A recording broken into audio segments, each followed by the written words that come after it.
Well, it's that time of year again where I get to talk about my dumb nerd shit. I'm so sorry this video was taking this long to come out, but I swear I have some really good reasons as to why I waited until the end of the year to make it, and one of them may or may not be called Deathsaurus. But you know, we're almost at the end of this horrible year, so I thought it might be time to do another World of Transformers toys in 2023. It's been like a bit of a while since the last Transformers toys video, so I thought we might want to have like a bit of a recap. Like, let's have a look at where this series has been at for like the last year and a half. I'm sure this won't take long at all. So, since last July, we've had...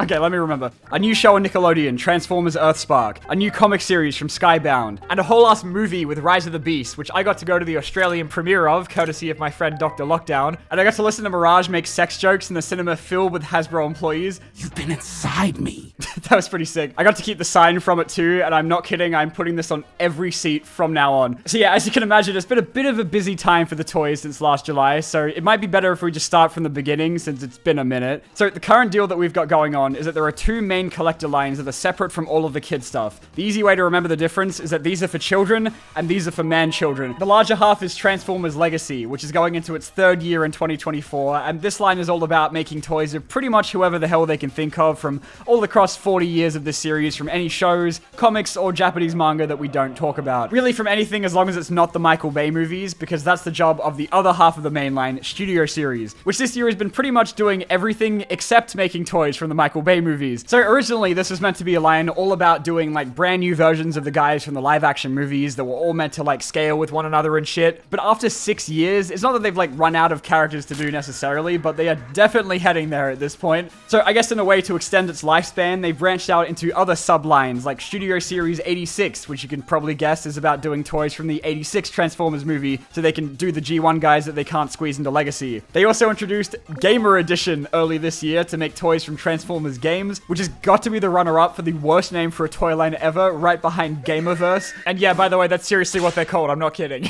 And next year they've announced they're doing like concept art characters that didn't even make it into the final movies, which is the sickest shit ever, but also means the line is actually going to go on forever. There are plenty of other toy lines too, but they don't matter because I don't buy them. Like Masterpiece is doing trains or some shit, it's not important. For tax reasons, I feel strangely compelled to bring up the two HasLabs they've done in the past year, which are a part of this crowdfunded line that Hasbro does all across all of their different toy licenses to varying degrees of success. But I just want to say, I will forever love TF fans for funding a $400 super detailed figure of a guy from an anime that no one has seen who is called Deathsaurus. And Star Wars couldn't even get a Rancor funded. The Star Saber they released last year is one of the greatest things I've ever owned, but I am too scared to play with it and do the thing that it was designed to do because I know that I cannot replace that shit. But I fucking scuffed the paint on my Star Saber while I was filming for this video, so I am having the best time right now. And I've even started wasting money on unofficial upgrade kits, which are basically like DLC for your toys that cost almost as much as the actual thing, but is so worth it to sleep better at night knowing that my crankcase has big cannons like in the comic book I like. God, there's so much to get through. I'm like looking at my notes, I'm not even halfway through. I want to say Hasbro has been making an effort to make up for some of the shit that we've been complaining about for the last 2 years. Like now we have a Ratchet and Ironhide that are actually possible to get and aren't exclusive to Tesco on the moon from the Triangulum Galaxy. They've been re-releasing stuff that's really hard to get as well, and apparently it is quicker to wait 2 years for them to do that than it is to actually find them for a decent price on the aftermarket. They've also just started selling dead bodies of guys now. Like, in what other series would a retail box set be of 2 guys in the process of being shot to death?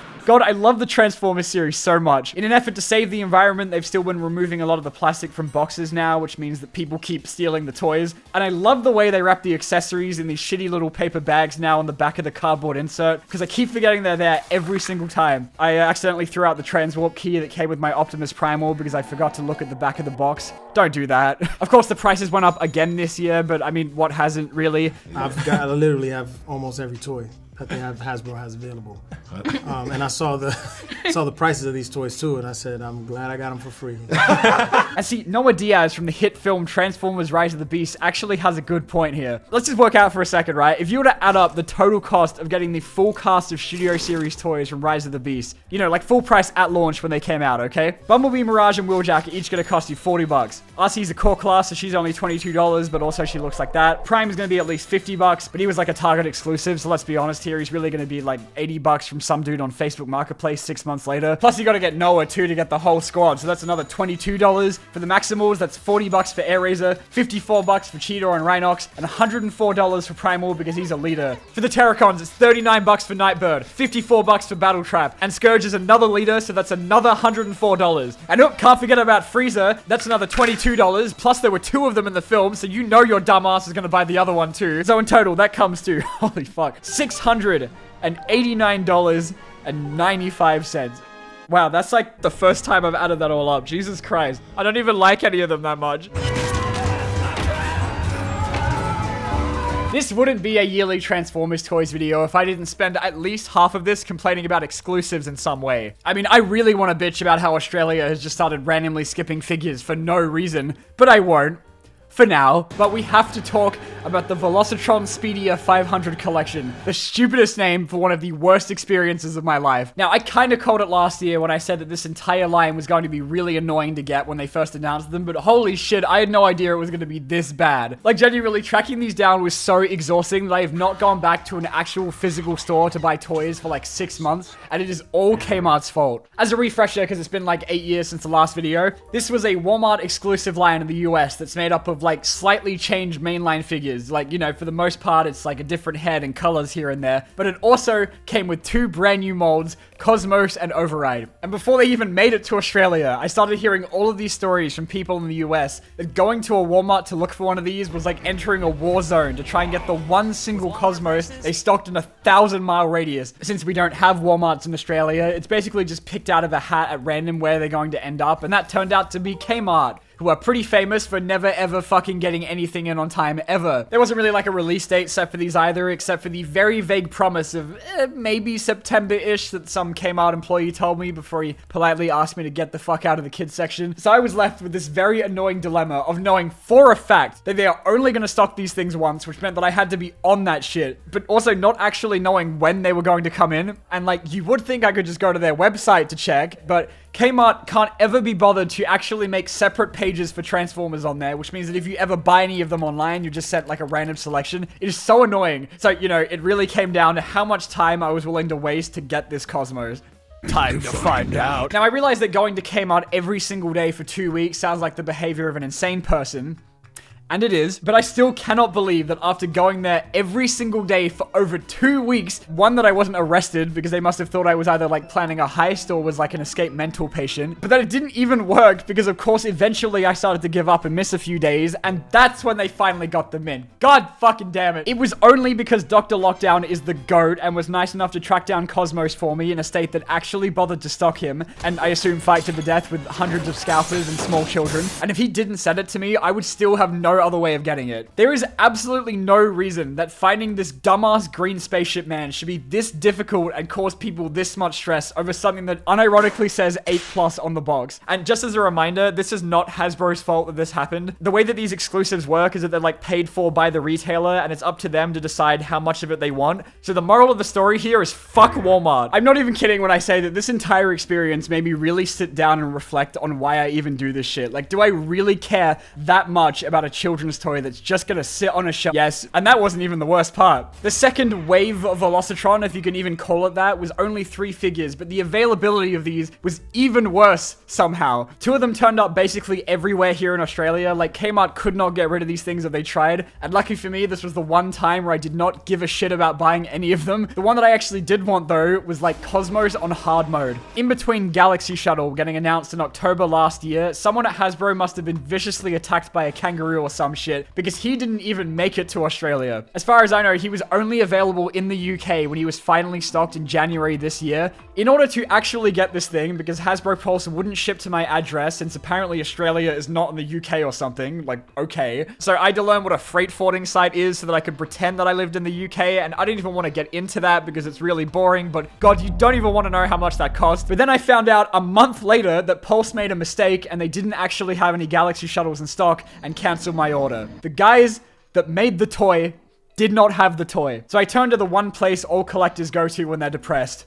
eBay. And I spent like months losing every auction I came across because in the last like 10 seconds, people started throwing their fucking houses and private jets at this thing. How about we pause and actually talk about who Galaxy Shuttle is for a minute? Because I feel like even most Transformers fans might not know who he is. And there's actually a really good reason for that. It's because he's not even a character. I'm not even kidding. His wiki page opens with how he doesn't have a personality. And even still, if the toy actually looked like Galaxy Shuttle from the show he's from, I could easily justify it because that is a sick-ass design. But no, this is just a figure that I already own, but with a different head and color, of a character that is barely in a show and has no personality traits. And as someone that genuinely really cares about the size of each figure being accurate next to one another and also hasn't felt the touch of a woman in years, he's barely even half the size he's meant to be. So why the fuck did I want it so bad that I was willing to spend so much time trying to find it? Cosmos I can justify, okay? He is like an actual character with personality that I can tell you about.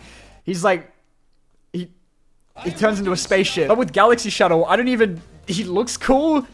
I don't know. But eventually I got to a point where I was like, you know what? If I can only get them in the UK, then I'm gonna fucking go to the UK. Okay, so I didn't actually go all the way to London just to get Galaxy Shuttle, but it makes for a much better story if I tell it that way. So the fact that I also went to a Transformers convention while I was there was just a coincidence, okay? I went to the UK this year for a few weeks and had the most amazing time ever. I got to meet Shrek, I got to see some stones, I watched Top Gear in my hotel room, I found out that not a single person in London knows how to cook real food. It was maybe like the best 2 weeks of my life. There was like one night where my friends and I bought a Ross from Friends plushie and spent an entire night torturing him. And if Toy Story is real, we are all going to hell. But most importantly, I got to go to TF Nation this year. And I just wanted to talk about it for a bit because it was one of the most fun weekends I've ever had because it was the first time I've been able to enjoy this hobby outside of my bedroom. TF Nation's an annual con held every year in Birmingham in the UK, which if you didn't know is actually the stab capital of the entire country. So I was terrified I was going to get stabbed 27 times in the jugular before I even made it to the trader hall. They have panels and stuff, but I didn't even make it out of the room where they sell the toys for the whole con because it was absolutely massive and there was just so much stuff. It was amazing. It's a Bionicle. I spent pretty much the whole day madly scavenging buckets and meeting all of these cool people. Like, I got to meet Paper Plane. Why have you got two bulkheads?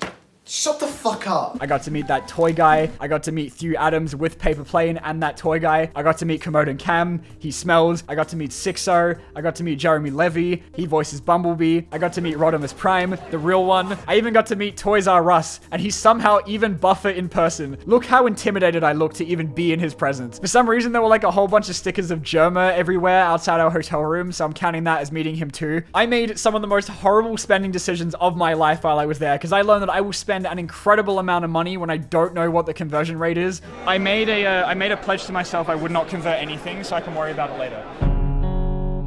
Actually, I didn't buy as much as I thought I would, but like I still regretted most of it the day after anyway. I also found out that Tia fans eat food with toys on the table when they meet up with each other. Like, is that a thing that people do? Why are you doing this? The highlight for me though wasn't even the con itself, but every day after, where my friends and I would meet up at a table in our hotel lobby and hold these like toy meetings where we'd like play with all the shit we just bought and make them all have sex with each other because we're all 12 years old. I've never felt more at home than with a bunch of people just as far gone into this hobby as I am, sitting around a table and making Optimus Prime get railed by Megatron. It was magical. And it was just such an amazing weekend getting to focus on like the good parts of Transformers toys. But most importantly of all, of course, I finally got my fucking Galaxy Shuttle after one of my UK friends found him and held onto him for a few months for me. And he actually did make it on the flight home, okay, but it would have been very funny if it got destroyed on the way back. But do you want to know what he does now? He sits on the floor and does the same thing as every other toy in my collection. Nothing. Velocitron really woke me up to the fact that I will hunt a new figure to the ends of the earth and spend 5 hours refreshing the tracking number until it finally arrives, all so I can stare at it,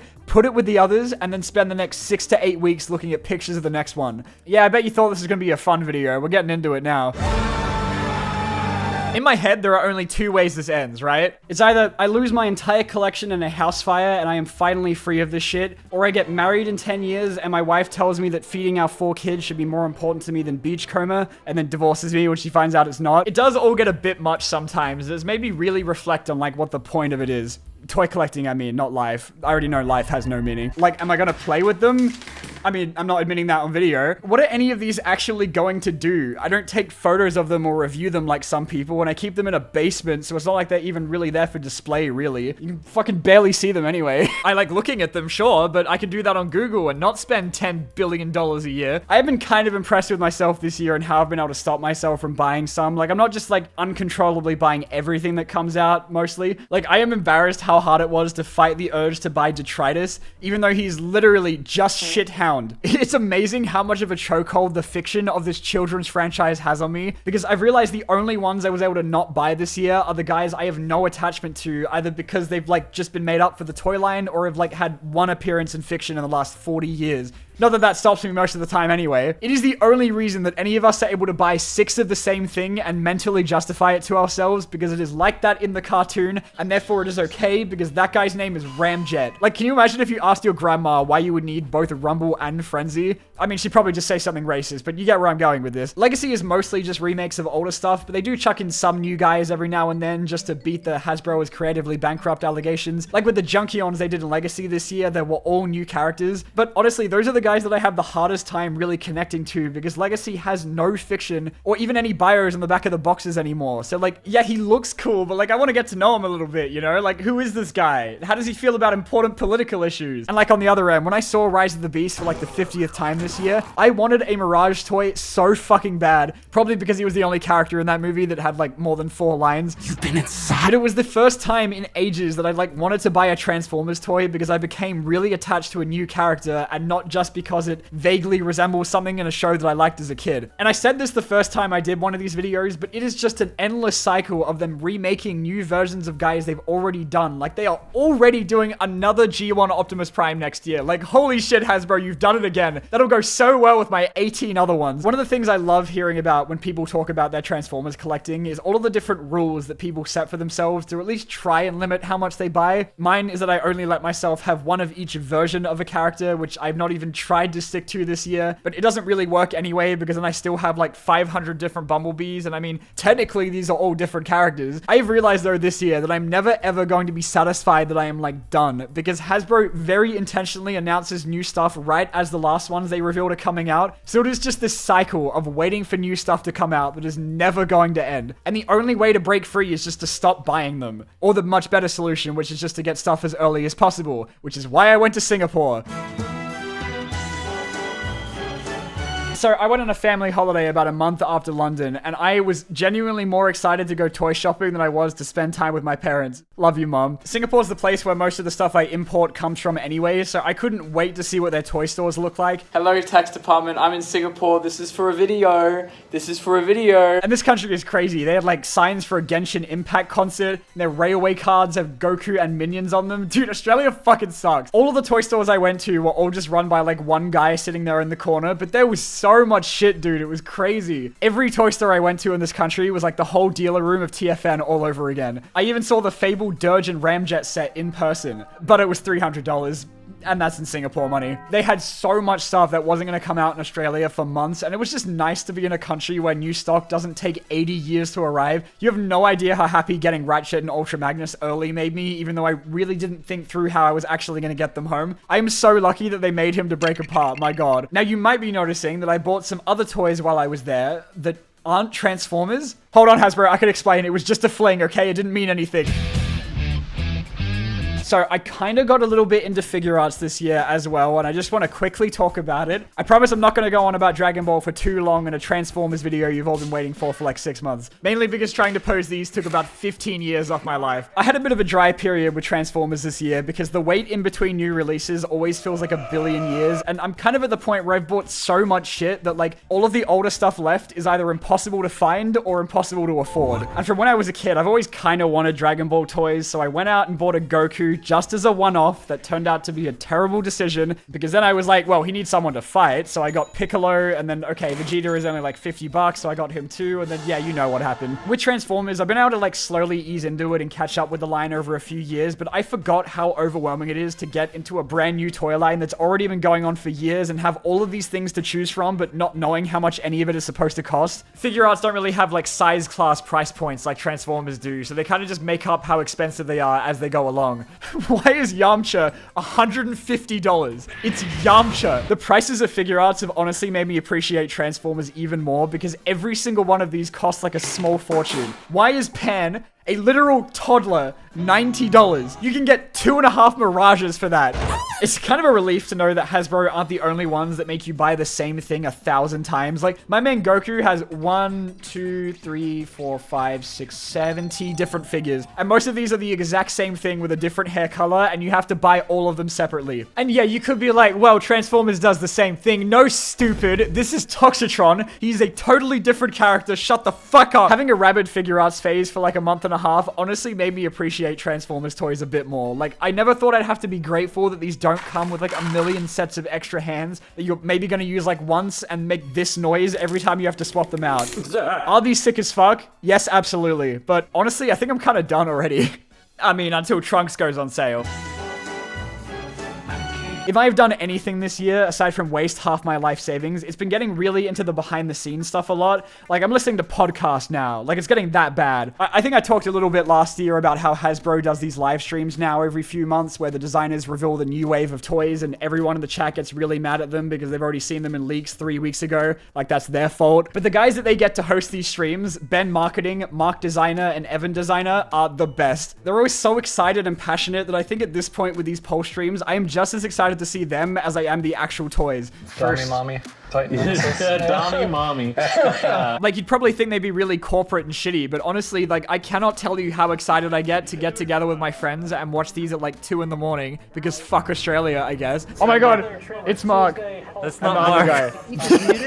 And I just love listening to them talk about the design process of how these things get made. Like, learning that Cosmos and Override were just meant to be shitty retools of older figures, but these guys are so base that they somehow managed to make them brand new molds anyway. One of the things you have to accept about Transformers is that every single figure is basically turned into something eventually. So like, for each new mold that comes out, you can pretty much guarantee you're going to be buying it again like 12 times in the next few years, and you will love it, okay? But knowing now from these guys that their budgets get allocated for the entire wave makes so much more sense as to why they've been making like 17 of the same Megatron since 2018. Like, the way they get their money back on brand new molds is by reusing them a lot, which is why we have 3 Elita ones, 5 Skids, and 150 Siege Seekers. It's not that they're being lazy, it's just that if you want them to make a bomb-ass figure like Armada Optimus Prime, then they have to sacrifice a few deluxes, you know? And I don't know how true this is, but apparently Studio Series sells like super well overseas, and that's why it doesn't need to have as many retools, so that's just like a skill diff for Legacy, honestly. And getting to have that peek behind the curtain makes all of the really dumb shit like Velocitron so much more like understandable to me.